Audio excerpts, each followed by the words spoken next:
po sa ating Panginoong Diyos na buhay, na sa bawat araw ay ating ipinagdiriwang ang kanyang kadakilaan. Amen po ba? At ganun din sa inyo, mga minamahal kong mga kapatid, mapagpalang umaga po sa ating lahat sa katanghaliang ito. Gayon din naman sa ating mga kapatid na walang sawang sumusubaybay through internet. Mapagpalang umaga po sa katanghaliang ito sa inyong lahat. Kumusta po kayo? Salamat sa Diyos. Sadyang ang Diyos ay mabuti sa bawat araw na tayo ay pinahihiram niya ng buhay. Amen? Sa bawat araw na tayo ay nagkikita-kita dito sa dakong tipanan na handog sa atin ng Ama. Amen? Palakpakan nga po natin ang Panginoong Diyos na buhay. Napakabuti po ng Diyos. Sa bawat araw, mayroon siyang ipinagkakaloob sa ating hain na ating pinagsasalu-saluhan. At sa pamamagitan ng hain na ating pinagsasalu-saluhan, tayo ay nabubusog. Amen? Kaya po, sa umagang ito, bago po ako maglahad ng kung ano ang tema na pagkalooban ng Ama sa akin na ating pagbabahaginan, nais ko po munang bigyang daang tawagin ng ating mga kapatid na nagdiriwang ng kaarawan sa araw na ito upang magpasalamat. At ang una ko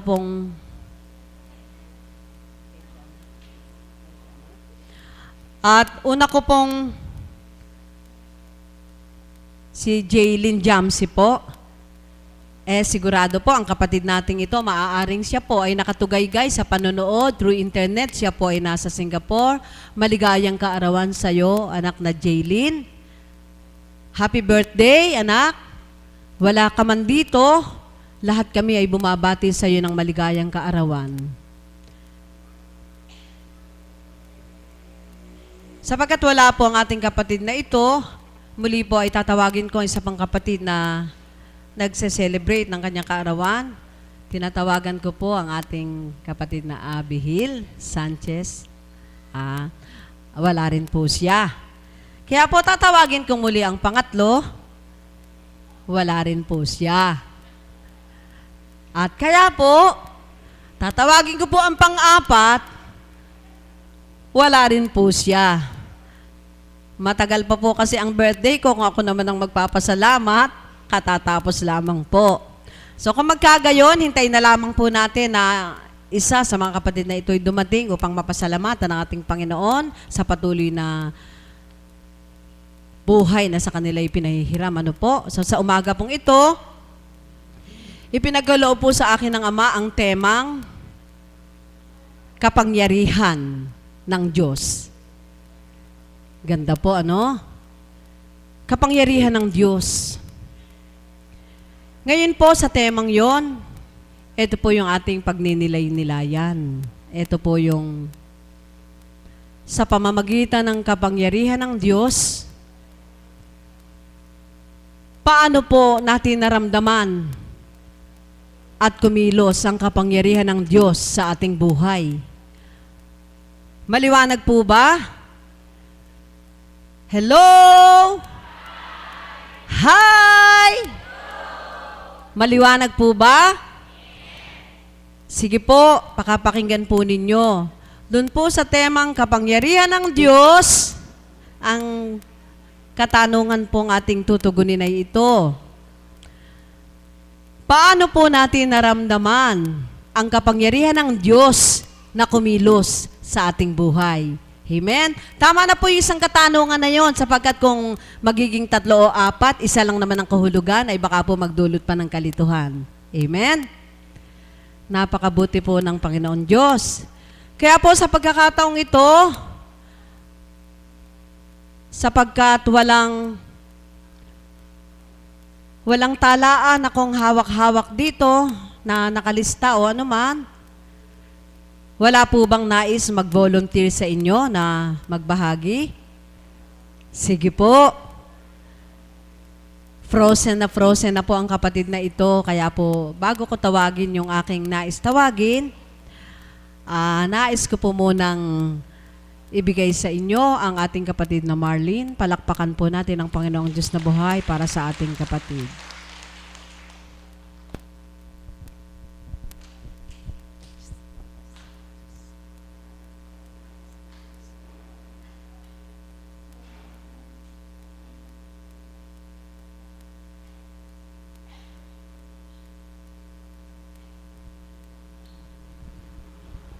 Muli po, magandang umaga sa tanghaling ito, sa mga alagad, sa choir, sa kap, sa pasyente, at sa mga tagasunod na katulad ko.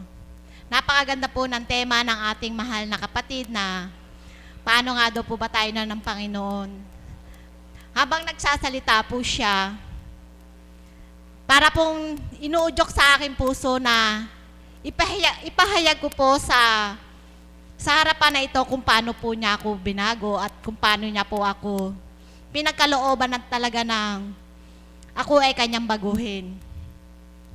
Noon nga po, nung hindi ka pa po siya kilala, talaga pong napakahirap po ang aking pinagdadaanan sapagkat ang nag-ahari at nang nangunguna po sa akin ay bilang katauhan, ang aking kagalingan, ang aking kaalaman, kung paano ko po mahilagpusan ang lahat ng aking pinagdadaanan sa buhay. Sapagkat hindi ko pa nga po siya kilala noon ng lubusan at hindi ko pa po alam kung ano ang magagawa niya sa akin sapagkat taon-tao nga po ako noon. Salamat sa Ama at sa oras na pagtungo ko po sa dakong ito ay binabago niya po ang aking mga dalahin sa buhay. Lalo-lalo na po ang aking pandama ay lalo na pong pinalalalim na kumbaga sa nag-aaral po, baitang-baitang po ang aking nararamdaman. Subalit, napakabuti at napakadakila niya. Habang nagtatagal po ang pagtungo ko sa dakong ito, wala po akong pinanghihinayangan. Bagkus, patuloy po akong tumutubo sa mga biyayang ipinagkakaloob niya sa akin, hindi man po material o pinansyal na bagay. Subalit ang mabubuting salita na iniluluwal ng mahal na Apo Kunching na ginagamit ng banal na Espiritu sa araw-araw, ay siya po ang aking nagiging sandigan kung paano po ako maging matatag, kung paano po ako maging lumaban sa aking mga pinagdadaanan sa buhay sapagkat napakahirap po talaga ng kapag may pinagdadaanan ka pong pagdadali sa buhay na hindi mo po siya kasama. Sapagkat sabi nga po ng mga kapatid nating mga alagad, hindi natin kayang dalhin ang krus na ibinigay sa atin ng Panginoon kung hindi siya ang ating pagdadalahin. Sapagkat noon po, ganun po ang nangyayari sa aking buhay. Pilit at pinipilit ko po dadalhin ang aking mga dalahin na hindi ko naman po kaya. Subalit, napakabuti po ng Ama, napakadakila niya. Lahat po na iyon ay ibinigay niya sa akin upang kung paano ko po dalhin na wala po akong mararamdaman na anong pang takot, lumbay, o paghihinakit sa aking puso, lalo-lalo na po sa aking isipan. Bagkus, ang pinadadama niya po sa akin, kung paano ko po mapadama sa mga taong nagkakaroon ng hindi maganda at marapat sa aking buhay, ay patuloy ko po silang mahalin. Sapagkat iyon po pala ang gusto ng Panginoon, habang ikaw ay niruyakan ng mga kapwa mo, huwag mong ipakita ang galit o anumang panghihinakit sa kanila. Bagkus, ang ipadama mo po sa kanila ay tunay na pagmamahal upang malugod sa iyo ang Panginoon. Sapagkat ang sabi nga po ng banal na Espiritu, palagi sa harapan na ito, walang nakalilirip o nakakakita sa mga ginagawa natin kung hindi siya lamang po. Sapagkat yun po ang aking palaging pinananahanan sa aking puso na huwag po akong makagawa ng pagkakasala o anumang bagay na hindi maganda sa kapwa ko. Kung hindi, kung paano ko po sila mahalin, kung paano ko po sila unawain, kung paano ko po sila mabigyan ng marapat at dapat kong gawin na huwag po ang magiging kaparaanan ay ang hindi maganda sa Panginoon. Sapagkat natatakot na nga po ako ngayon na sabi nga po ng mahal na Apo Kunching, napakahirap gumawa ng pagkakasala sa Panginoon sapagkat kung ikaw po ay nabuksan na at ikaw muli ay nakagawa ng hindi marapat sa Kanya, ay babalik at babalik ka muli sa iyong pinagsimulan. Kaya po, yan po ang aking ipinananahan palagi sa aking puso at isipan na huwag namang mawalay sa mga gawaing mabubuti at huwag na po ako makagawa ng hindi marapat na hindi dapat sa aking kapwa. Kaya Ama, muli po maraming salamat po sa mga biyaya at pagpapalang ipinagkakaloob mo po sa akin sa araw-araw ng aking buhay. At maraming salamat din po sa ibinibigay mong kalakasan at katatagan at tapang kung ano man pong hamon ang dumarating sa pagsubok sa aking buhay. Sapagkat alam ko pong hindi mo po ako pababayaan. Bagkos, ikaw ang palagi ko pong sandigan at ikaw lang po ang aking tatakbuhan at ikaw lang po ang aking hihinga ng tulong at habag para ang lahat po na ito ay akin pong mapagtagumpayan. Iyon lang po at maraming salamat. Purihin ang Ama. Maraming salamat, mahal na kapatid, sa maganda mong ibinahagi na naway maging inspirasyon sa bawat isa. May napulot po ba kayo? Kung paano naghari, kung paano kumilos sa kanyang buhay ang paghahari ng Diyos. Amen? Hindi po niya alintana kung paano siya man ay sinasakita ng kanyang kapwa bilang pagdalisay, doon ay pinapaghahari niya ang kalooban ng Diyos sa buhay niya. At sa lahat ng kanyang pangangailangan, hindi na siya nagtatanong, kundi pinapaghahari niya sa kanyang puso ang paghahari ng Diyos. Palakpakan po natin ang Panginoong Diyos na buhay.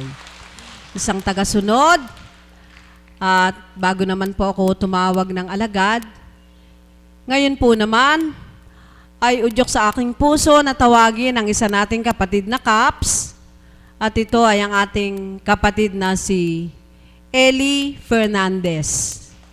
Palakpakan po natin ang ating Panginoong Diyos na buhay para sa ating kapatid na si Eli Fernandez.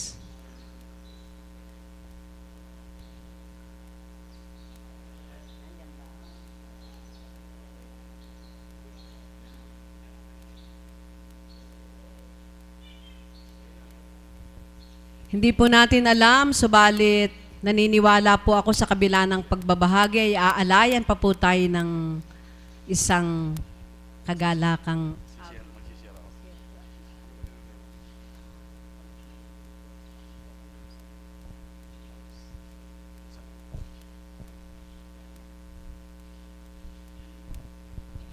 Isang mapagpalang umaga po sa inyo lahat. Napakaganda po ng tema, no? Paano kumilos sa aking sa inyong buhay, sa ating buhay. Napakaganda po ng tema.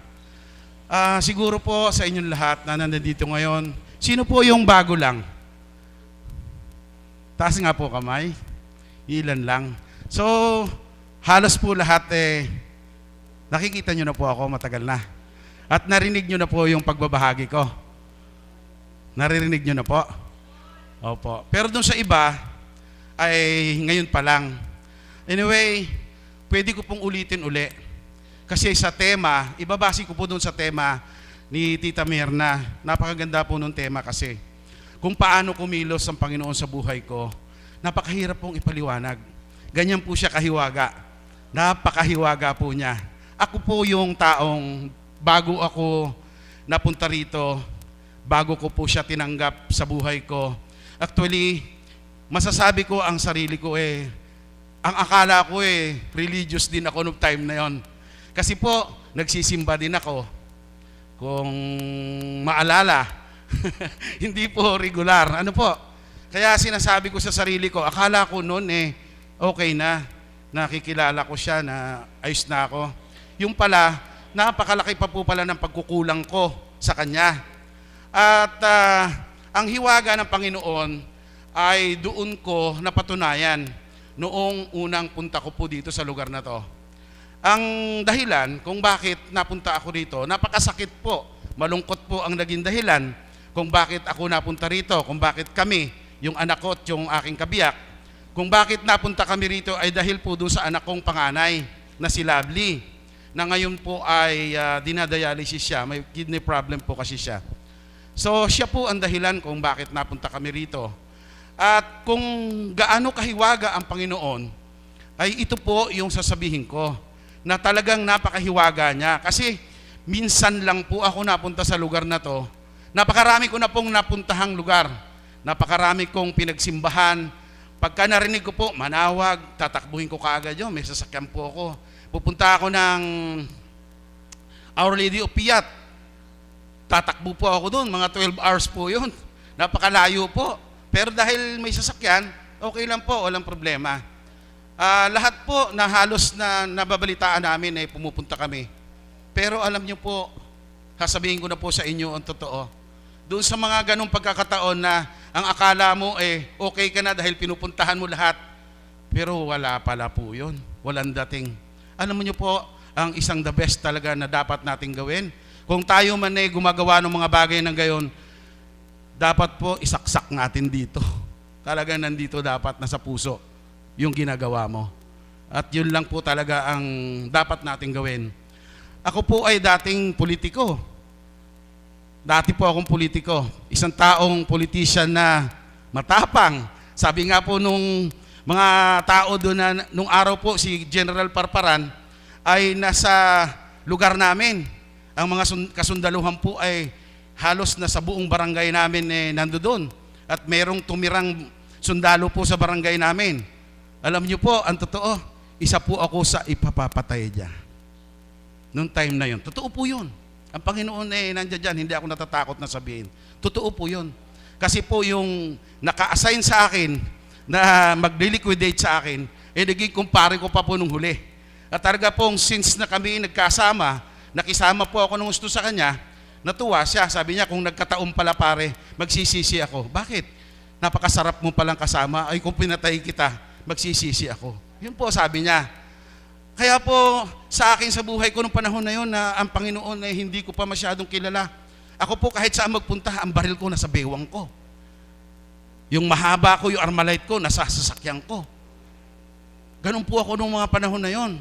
Pero alam niyo po, dahil ang Panginoon talaga ay lubhang napakahiwaga, inilayo niya ako dahil alam kong mahal niya ako. Hindi niya ako pinabayaan. Dahil hanggang ngayon buhay ako. Kasi po kung ang Panginoon ay hindi ako mahal, hinayaan niya ako mawala. Hinayaan niyang mapunta ako sa kamay ng mga kaaway ko. Pero hindi niya ginawa. Iniligtas niya ako. At hanggang ngayon, nandito po ako. Yan ang isang bagay na sinasabi kong napakahiwaga niya. Dahil nung dalhin niya ako rito sa lugar na to, hindi na po ako nagdalawang isip pa.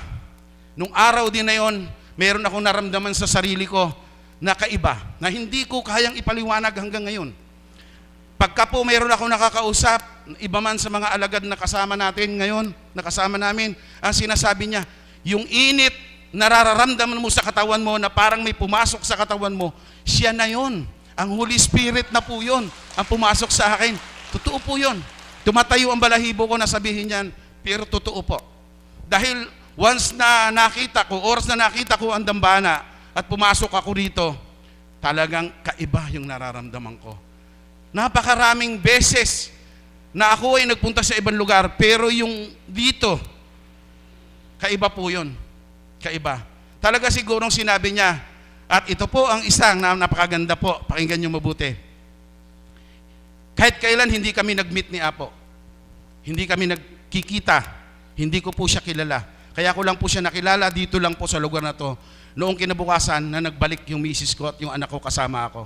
At for the first time po na nag-meet kami ng mahal na Apo, ako po ay nagpa-bless sa kanya. Katulad ng ginagawa ng iba, nakapila po ako. Alam niyo po ang isang kahiwagaan ng Banal na Espiritu sa katauhan ng ating mahal na Apo, ano ang sinabi niya sa akin? Hindi ko po makakalimutan, tanda ko. Anak, ito na yung tamang daan na tatahakin mo.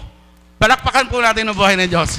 At totoo po, pinatutunayan ko na hindi siya nagkamali dahil alam ko hanggang ngayon nandito ako. Kasi po kung yun ay hindi ko pinaniwalaan, dapat po wala na ako rito. Dapat po hindi na ako bumalik dito. Pero ang hiwaga niya ay ramdam na ramdam ko hanggang ngayon. Kaya po ako, ang inyong abang lingkod, ay lalong nagsusumikap na mapalapit pa sa Kanya.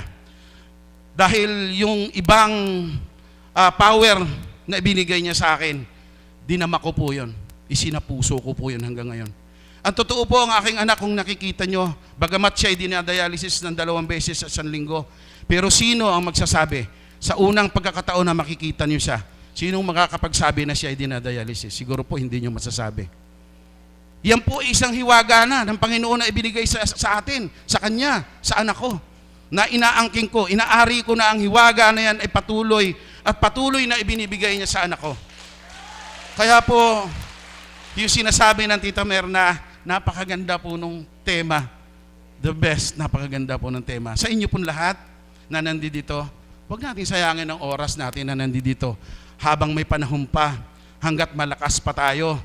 Mas gugustuhin nyo pa ba na bago nyo siya lubusang makilala, mayroon pa kayong mararamdaman sa katawan ninyo? Mayroong sasakit na isang parte ng katawan nyo, hindi nyo maigalaw? Sasakit yung inyong mga binti, hindi kayo makalakad? Gugustuhin nyo pa ba yon? Huwag po nating hayaan yon. Ngayon po, ang tamang panahon, ito na po, umpisahan natin.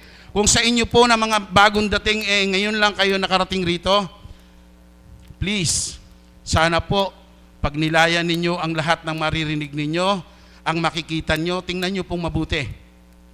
Mamaya po, pag luwal ng banal na espiritu sa katauhan ng ating mahal na Apo Kunching, tingnan nyo pong mabuti. Pakinggan nyo pong mabuti ang lahat ng sinasabi niya. Mahirap na nga lang pong mag-mention ng mga pangalan at kung sino-sino pa. Pero sa panahon ngayon, alam naman po natin, napakaraming bulaang propeta ang naglabasan. Ang daming sekta ang nandiyan dyan. Kaya po kuminsan pag napag-iisipan ko, masakit para sa akin. Dahil bakit? Ayoko pong mag-mention, pero kuminsan hindi natin gusto, pero talagang kung yun ang kalooban ng Panginoon na kailangan mailahad ko sa inyong lahat, siguro po pwede. Ang daming naglabasan. Pero alam niyo po ba, isa lang naman Iisa lang naman ang dapat natin paniwalaan siya lang. Kaya lang, kanya-kanya lang pamamaraan ang ginagawa ng ibang mga sekta. So tayo, na mga ipinanganak na Katolik, ang Panginoon nabuhay nung simula, ang Panginoon lumitaw. Ano po bang relihiyon meron? Di po ba Katolik din naman? Isang sekta, naglabasan ngayon. Mayroong pagkakataon may patay sa amin. Patay po yung nanay nila. Sorry po born again po yan. I'm so sorry. Pero alam niyo po, nandun na sa simbahan, sa loob ng simbahan yung patay. Noong magmimisa ang pare, pinatatayo po lahat. Alam po nyo, yung lahat ng angka nila hindi tumatayo. Hinold po ng pare sandali yung misa. Kung hindi kayo naniniwala sa Katoliko, sana makiisa na lang kayo. Alang-alang dito sa misang gagawin natin. Sorry po ayoko po sanang magitin yan, pero kasi sabi ko nga, siguro kailangan mai-correct ko lang din naman kung sakasakaling mayroon ako maitama. Baka sakali po, pansinin nyo, tanungin nyo po lahat, kayo po ba ibinyagan sa pare? Sasagot, opo. Tapos na po tayo dyan, Kaya balik po tayo dun sa hiwaga ng Panginoon. Alam po ninyo, ang isang kailangan lang natin, ang inihingi lang naman sa atin ng Panginoon ito lang yung maging tapat lang tayo sa Kanya. Yung maging totoo lang tayo sa Kanya. Yung buong buo ang paniniwala natin sa Kanya. Kaya po ba natin yon? Amen. Maraming salamat. At totoo po yung kausapin po ninyo ang inyong mga katabi ngayon. Kaibigan, kapatid, pwede ba umpisahan na natin ngayon ito? Sige po nga, marinig ko. Alam po ninyo, yan ang isang mahirap sa ating tao. Napakahirap po. Alam niyo kung bakit? Sige po, isasampul ko lang. Sa atin bilang tao, yung mga bagay-bagay na tinatamasa natin araw-araw, katulad halimbawa nung may relo ka, may kwintas ka, ang gaganda. Di po ba parang ipinagyayabang pa natin? Halos gumagawa tayo ng paraan para mapansin tayo. Suot ko itong ganito. Pero kung bakit ang Panginoon ang pinaglalaban, bakit ikinahihiya natin? Bakit po? Bakit po pag ang Panginoon ang pinag-uusapan yung iba parang ibig na magtago, parang ayaw nang pakita ng mukha? Ganun po ba tayo? Hindi po. Kasi po dito sa Kapatiring Divine Mercy, hindi po uso yon. Sa Kapatiring Divine Mercy po, ang tinuturo dito ay ang kabanalan at patuloy na pagmamahal sa kapwa, at yan ay isang hiwaga ng Panginoon na ibinigay sa atin na maipadama natin sa kapwa natin ang pagmamahal katulad ng ibinibigay niya sa atin. Amen po ba? So sana po, huwag natin sayangin ang oras. Hindi po naglilecture si kapatid na Eli. Kung hindi, ang gusto ko lang din, ay sama-sama tayo. Sama-sama tayong nalingkod. Total, nandito lang din naman na po tayo. Ano pa ba gagawin natin? Kung hindi, maging totoo na lang tayo sa Kanya. At isa yun sa gusto ng Panginoon, yung maging totoo tayo sa Kanya.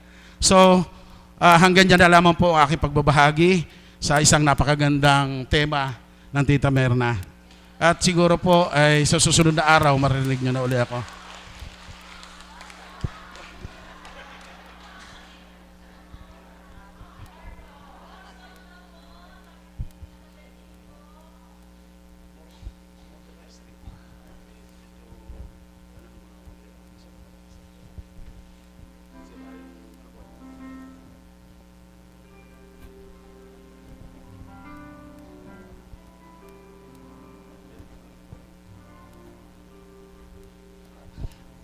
Para sa inyong lahat po, mag-aalay ako ng isang awitin para sa inyong lahat at lalo tigit sa ating Panginoon.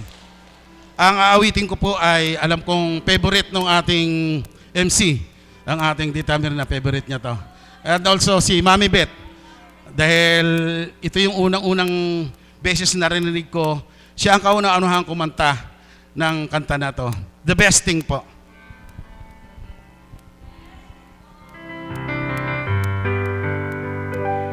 I've had my share of life's ups and downs, but faithful and kind my those have been through. I guess you could say that I've been lucky, and I guess you could say it's all because of you. If anyone should ever write my life story, for whatever reason there might be, you'll be there between its light of fame and glory. Lord, you're the best thing that ever happened to me. Lord, you're the best thing that ever happened to me. Lord, there have been times when times were hard, but always somehow I made it through. 'Cause for every moment that I spent hurting, there was a moment spent loving you. If anyone should ever write my life story, for whatever reason there might be, you'll be there between its light of pain and glory. Oh Lord, you're the best thing that ever happened to me. Lord, you're the best thing that ever happened to me. Lord, you're the best thing that ever happened to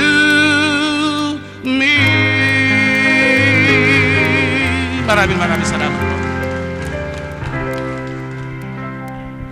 Salamat daw po, mahal na kapatid. Hindi na daw po nag-more. At least pinagbigyan mo na po ang Ama at kami. Napakabuti po ng Diyos. Alam niyo po, pag nakakarinig akong awitin, umaangat po ako dito sa kinatatayuan ko. Amen? Yun po ang pinaka-the best na pagkilos ng kapangyarihan ng Diyos sa aking buhay. Kayo po ba? Marami po ba kayong napulot sa pagbabahagi ng ating kapatid na Eli? Purihin ang Diyos. Talaga pong sa iba't ibang kaukulan, naramdaman niya ang kapangyarihan ng Diyos. Sa kanyang damdamin ay naramdaman niya kung paano kumilos. Kaya po mga minamahal kong mga kapatid, ngayon damang-dama ko na po sa pamamagitan ng eye to eye kay maraming ibig tumindig sa harapan at batid ko, anak, hindi kita nakakalimutan. Subalit ngayon ay inatas na sa aking isip, inudyok na sa isip ko kung sino yung mga tatawagin. Kaya una, tumawag ako ng tagasunod, pagkatapos ay kapatid na Caps, at upang maging balanse. Ngayon naman po, ito po kanina pa udyok sa puso ko, una pa lang. Subalit, madalas po'y tinuturan niya kapag sinasambit ko ang kanyang pangalan. Minsan, mayroong din nakakaunawa ay nagkakasala. Lalo na po kapag umaawit ako, hindi po mapigilan ng damdamin ko yung sambitin ko yung kanyang pangalan sapagkat sa kanya po, siya po kasi yung ginamit doon sa mga awiting inaawit ko sa pamamagitan ng banal na espiritu na pinahintulutan ng mahal na Apo Conching. Kaya po sa pagkakataong ito, mga minamahal ko, upang higit mapalawig, higit mapaigting ang pakahulugan sa kapangyarihan ng Diyos na kung papaano kumikilos at paano naramdaman sa iyong damdamin ng kapangyarihan ng Diyos. Palakpakan po natin ang buhay na Diyos para sa ating minamahal na kapatid na si Mami Beth Chico.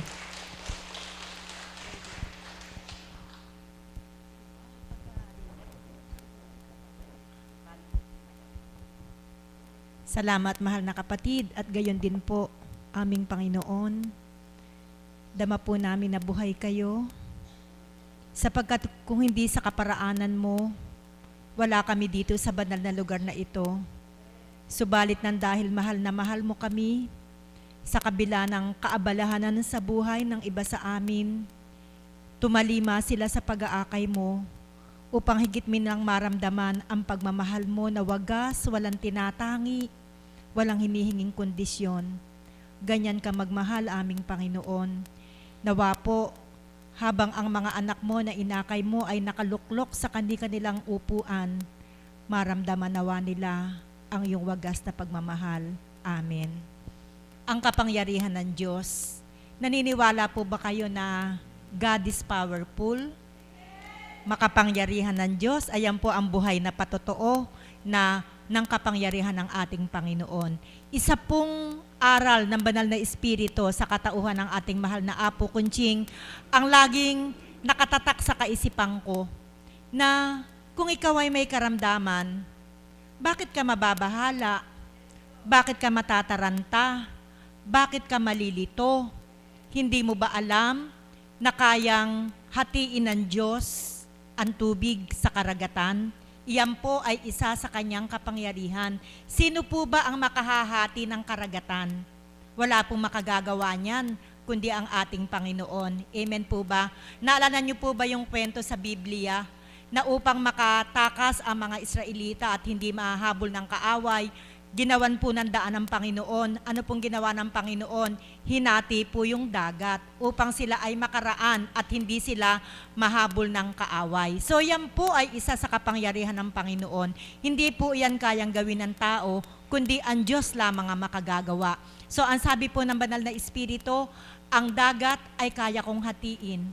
Ang bundok, kaya kong tibagin. Amen po ba yon? At ang lupa, kaya kong bitak-bitakin.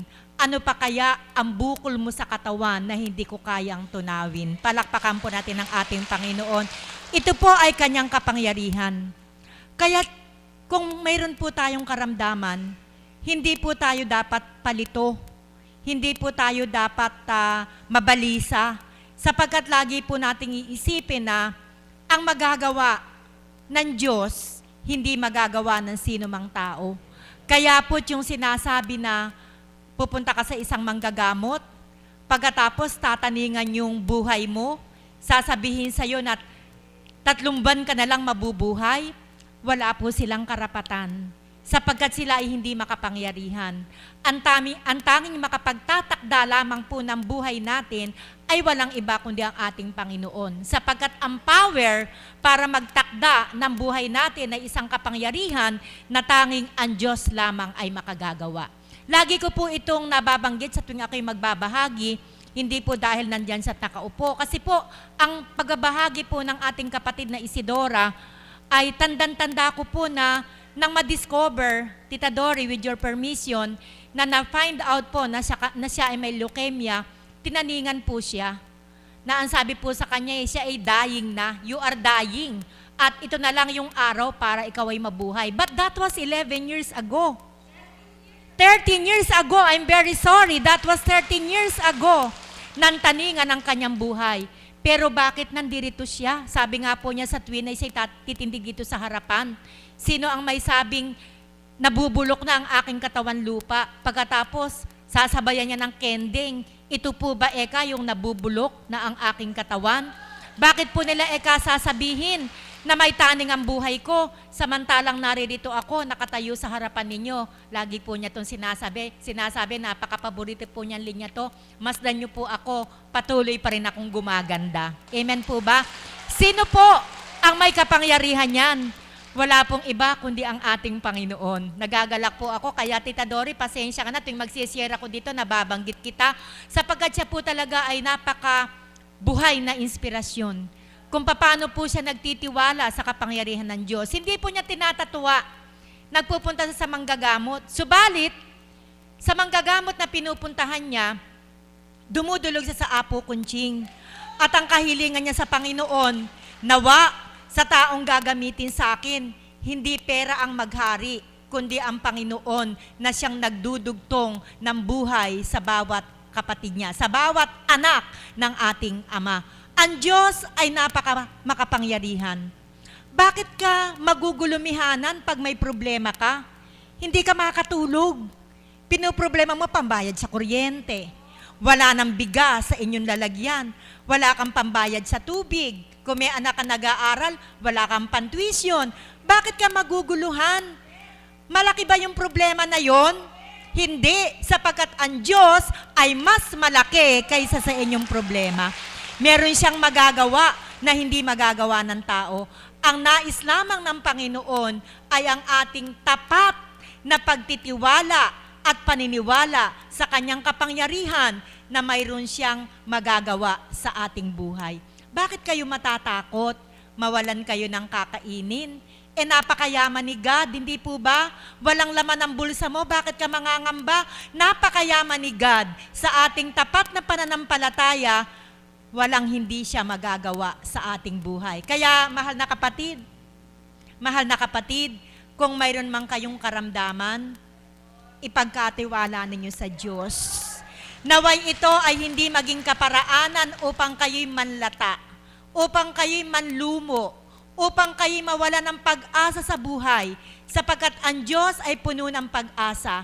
Isa sa kanyang kapangyarihan na tayo ay sidlan niya ng pag-asa at ito'y makakamit natin, isa sa mga kaparaanan, kung tayo'y dadako sa banal na lugar na ito. Sapagkat binubuhay tayo ng Panginoon sa pag-asa, sa pamamagitan ng mensahe na kanyang ibinibigay sa atin na naririnig natin sa katauhan ng ating mahal na Apo Kunching. At ang pagkakaloob sa ating mahal na Apo Kunching ay isa sa kapangyarihan ng Panginoon. Sapagkat ang sabi nga po ng banal na Espiritu, kanino ako dadaloy? Sa aso na walang ginawa kundi tumahol? Sa isang baka na walang ginawa kundi umunga? Sa isang halaman na ang alam lamang ay sumabay sa ihip ng hangin? Naturalmente, sa kapangyarihan ng Panginoon, ang kanyang mensahe para sa ating pagbabago ay ibabahagi niya sa tao. At sa lugar na ito, walang iba kundi ang ating mahal na Apo Kunching. Nawa mga kapatid, sa tuwina, maramdaman ninyo ang presensya ng Panginoon sa inyong buhay. Maramdaman ninyo na siya ay makapangyarihan na walang hindi siya gagawin sa bawat anak niya na kumikilala at nagtitiwala sa kanya. Magandang umaga po at maraming salamat. Thank you po. Maraming salamat po. Mahal na kapatid, sa napakaganda niyong ibinahagi. Paghari ng kapangyarihan ng Diyos sa bawat isa. Kaya po mga minamahal ko mga kapatid, doon po sa mga hindi inabot sa pagbabahagi, damandama ko po ang igting ng inyong pagmimithi at pagnanasa. Kaya po kapag tumatawag, huwag po kayong magdadalawang isip. Sapagkat kapag kayo na po yung nakadama na nais na ninyo, subalit hindi na po kaukulan, kaya po may bukas pa. Amen? May bukas pa at muli po maraming salamat po Ama sa mga kapatid kong tinawagan mo upang magbahagi sa araw na ito. Magsitindig na po tayong lahat at awitin po natin ang panalang itinuro sa atin ng ating Panginoon. Linggo po bukas, patawad po.